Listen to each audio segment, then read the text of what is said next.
Faster movie explained by hot explainer. तो movie की शुरुआत होती है ड्राइवर से, लेकिन हम इसको रॉक बुलाएंगे। रॉक इस पे जचता है, इसकी जेल में सजा खत्म हो गई है और पुलिस वाले आए, उसको हथकड़ियां पहना के उसको वार्डन के सामने पेश कर दिए। अब वार्डन साहब चमत्कारी किताब से बलात्कारी बंदे के सामने चमत्कारी बातें कर रहा है, तो आप ही बता दे क्या उस पर असर होगा। नहीं, कुछ असर नहीं हुआ। वो से पूछते हैं जी आपका अभी कोई सवाल, और रॉक पूछता है जी एग्जिट कहाँ है। वो भी बोलता है सुधरने वाला तो है ही नहीं। एग्जिट दिखा के वो उधर से गली पकड़ के निकल जाता है। फिर वो पहुंच जाता है एक गराज में जिसमें टूटी फूटी गाड़ियां पड़ी है, लेकिन उसकी नजर तो बसंती पे थी बे। और बसंती बोले तो वो जो ही बसंती के कपड़े उतारनी, बसंती का कवर उतार देते हैं, तो वाह कमाल की चीज है। फिर उसके अंदर जाके कुछ डॉक्यूमेंट चेक करता है और डॉक्यूमेंट के बाद वो गन की गोलियां भी चेक करता है कि भाई लोग ऐसा ना हो कि मैं गोली चलाने की कोशिश करूं, उसमें गोली ना और सामने वाला बंदा मेरी गांड में गोली मार दे। खूब नहीं गोलियां भी थी उसमें। उसके बाद वो निकल जाता है अपने ड्राइवर मूड में, क्योंकि ड्राइवर ये तो ड्राइवर मूड में होगा, निकल जाता है अपने काम पे। और जी रास्ते में रुक जाता है, आंख बंद करके सड़क पार करता है और जाके अंदर दफ्तर में इसकी सर्च ऑपरेशन शुरू हो जाती है। जो ही इसकी सर्च ऑपरेशन खत्म, ठक गोली मार दी बेजे में बंदी के और उधर ही सुला दिया और वो उधर से निकल गया। अब इसके बाद नए कैरेक्टर की एंट्री होती है इस मूवी में, और ये बंदा है मनोज, कैंसर की मरीज मनोज का सगा भाई, जिसका नाम है कॉप, और कॉप के साथ काम करती है सायरा। ये दोनों उस इन्वेस्टिगेशन की जगह पे पहुंचते और काम शुरू करते हैं। जिसको रॉक ने टपका दिया, ये उसके भाइयों के कातिलों में से एक है। रॉक को जो बसंती, घूड़ी और उसमें जो डॉक्यूमेंट थे वो दिए थे राइस नाम के बंदे ने, और अभी जाता है वो उसी के दफ्तर में जो एक दलाल है और नाम लेने के लिए। जब उसके दफ्तर में पहुंचता है तो वो बंदा उसको कहता है कि नहीं भाई, आपने जितने पैसे दिए थे उनमें से इतना ही हो सकता है, ही नहीं मतलब एक ही नाम उसमें दे सकते हैं और वो नहीं दिया, अभी आपको और पैसे देने होंगे। रॉक उसको बोलता है देख एड़े, ऐसा ना हो मैं नाम भी ले जाऊं और तुम्हारी हड्डियां भी तोड़ डालूं। उसके बाद वो बंदा समझ जाता है कि यार ऐसे पंगा लेना, अपनी हड्डियों को वैसी शिंगरी में डालना है, और वो क्या कर देते हैं बाकी नाम भी उसको दे देते हैं। उसके बाद क्या होता है सीन में, वो बैठ जाते हैं गाड़ी में और सबकी फोटो तस्वीर चेक करते हैं और सीन शिफ्ट होता है इस कॉन्ट्रैक्ट किलर पर, और ये उल्टी सीधी हरकतें कर रहे हैं योगा के नाम पे, दाग धब्बा बन के पता नहीं क्या कर रहे हैं। उसको कोई बंदा मैसेज कर रहा है कि हाँ जी तुम्हारा अगला टारगेट की तस्वीर तुम्हारे मोबाइल की स्क्रीन पर है, और बोलता है ओके, और ये तस्वीर होती है रॉक की, और ये है उसकी चमिया, इस रॉक कहने में किलर की चमिया है, समझे के। और ये वहां से कुछ गन, पिस्टल, छुरी निकाल के निकल जाता है, लेकिन रास्ते में फौरन रुक जाता है कुछ भूल के, और ये जाता है वहीं पे वो करता है जो आय हाय।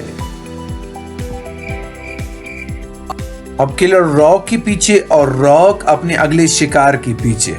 रॉक का अगला टारगेट था टाइसन, जिसके पैर तो कब्र में थे, लेकिन हरामखोर अभी भी ठंडा नहीं था। लड़की को फंसा के अपने रूम में ले आया, जहां उसने उस लड़की को जूस के बहाने बेहोशी की दवाई दे दी ताकि उसके साथ वो कुछ गलत गड़बड़ कर ले। लेकिन तभी वहां रॉक की एंट्री, और टाइसन के पैरों के साथ साथ उसको भी कब्र में भेज दिया।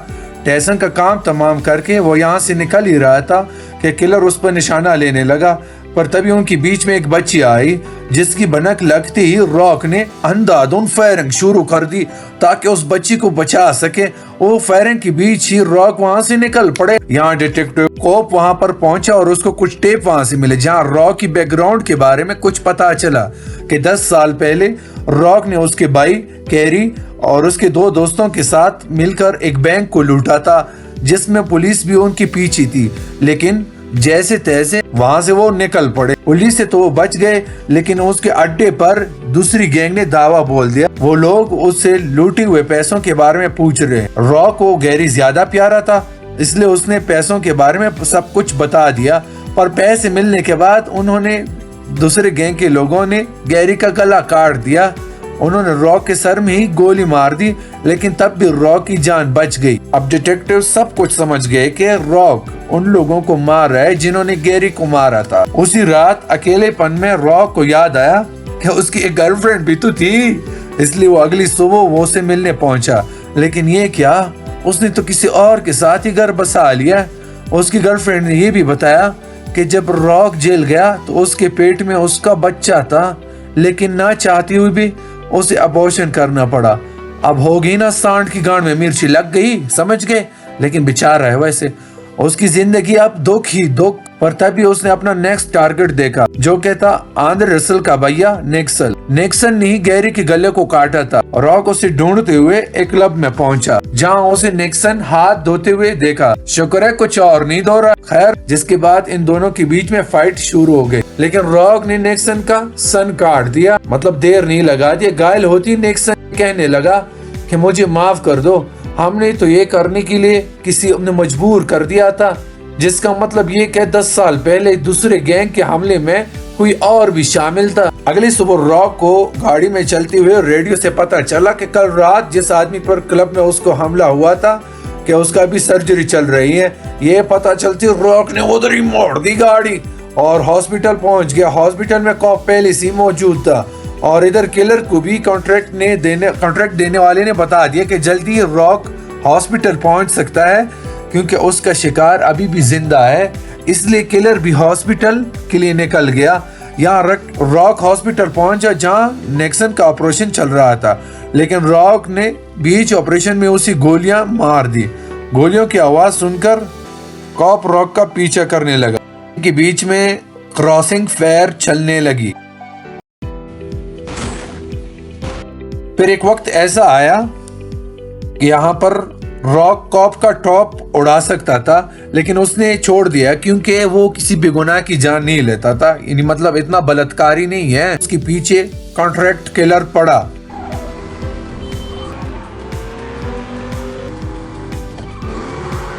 इनकी चेस खत्म हुई जहां रॉक ने किलर की कार का टायर फोड़ा और किलर ने रॉक का गला खोला, लेकिन वो तो शुक्र है कि गोली चूक कर ही निकली। रॉक जब अपने गले को लेकर अपने घर पहुंचा, जहां पर अपनी माँ पर गन तानकर उससे पूछा कि वो कहाँ मिलेगा। उसकी माँ बोली कि वो तो 4 साल पहले ही मर चुका है। असल में वो उसका सुतेला बाप है, जिस पर रॉक को शक था कि उसी ने दूसरे गैंग से कैरी और उस पर हमला करवाया होगा। लेकिन उसकी माँ ने बताया कि वो ऐसा कभी नहीं कर सकते, क्योंकि वो खुद ही कैरी से बहुत प्यार करते थे। तब रॉक बोला कि हमारे घर में उसे प्यार करने वाला सिर्फ एक गैरी ही था। उसकी माँ ने पूछा कि अच्छा तो फिर उसने तुमसे चोरी क्यों कराई? रॉक बोला कि अरे मेरी माँ, गैरी ने बस मुझसे सिर्फ ड्राइव करने के लिए हेल्प मांगी थी, क्योंकि मैं एक हैवी ड्राइवर हूँ तो पुलिस हमें कभी नहीं पकड़ पाती और मेरी इस मदद से उसका सारा कर्जा उतर जाता। ये कहकर रॉक अपने अगले शिकार के लिए निकल गया, पर बीच रास्ते में उसने अपनी कार को साइड में लगा दिया। क्या उसे हल्का होना था? सही, लेकिन उसने अपने मन को हल्का करना था। अब मन हल्का करने के बाद वो अपने टारगेट के लिए निकल गया। यहाँ किलर और कॉप भी रॉक के अगले टारगेट के पास पहुंच रहे थे।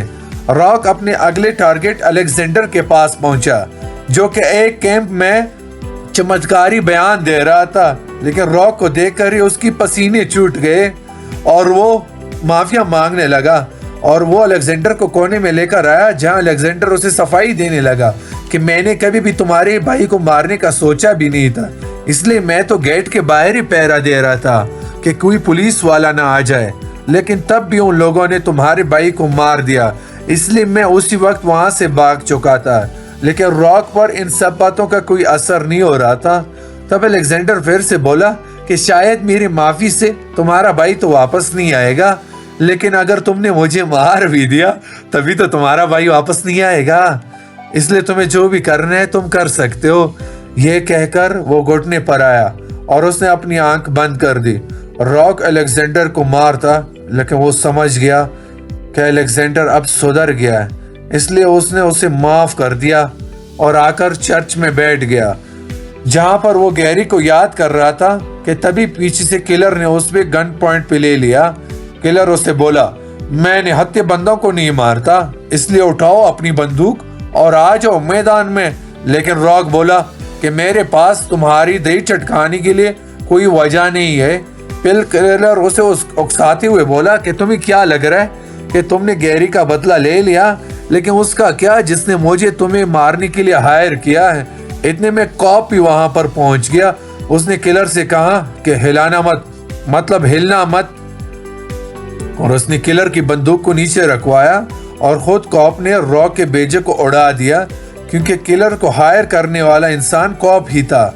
अब किलर बोला कि अच्छा, तो वो तुम थे जिसने मुझे हायर किया? कॉप बोला हाँ, मुझे लग नहीं रहा था कि मैं इसे मार पाऊंगा।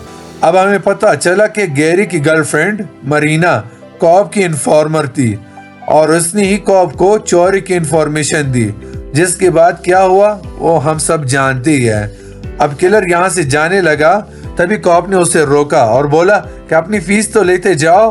उसने किलर को $1 को देते हुए कहा कि जितना तुमने काम किया उस हिसाब से तुम्हारा $1 बनता है। ये सुन के किलर बोला कि काश ये $1 मैं तुम्हारे डैड को सही टाइम पर दे दिया होता तो आज ये नौबत नहीं आती। तू समझा? हाँ। नहीं, तू समझा नहीं। खैर, अब कॉप ने मरीना को फोन करके बताया कि उसने रॉक को मार के ये केस सॉल्व कर दिया। वो बात कर रहा था कि तभी रॉक ने पीछे से उसे शूट कर दिया। फिर रॉक ने बताया कि पिछली बार जब तूने मुझे शूट किया था तब डॉक्टर ने मेरे ब्रेन में मेटल प्लेट लगा दी थी और उसी प्लेट पर आज तूने फिर से शूट कर दिया, जिसकी वजह से रॉक की जान बच गई और इस बार उसने कॉप की टॉप को वहीं पे उड़ा दिया, जिसके बाद रॉक ने गैरी की अस्थियां गंगा में बहा दी। और यहाँ अलेक्जेंडर अपनी स्पीच में बोल रहा था कि वीडियो को लाइक भी नहीं करो, कमेंट भी नहीं करो, सिर्फ सब्सक्राइब करो। सब्सक्राइब सब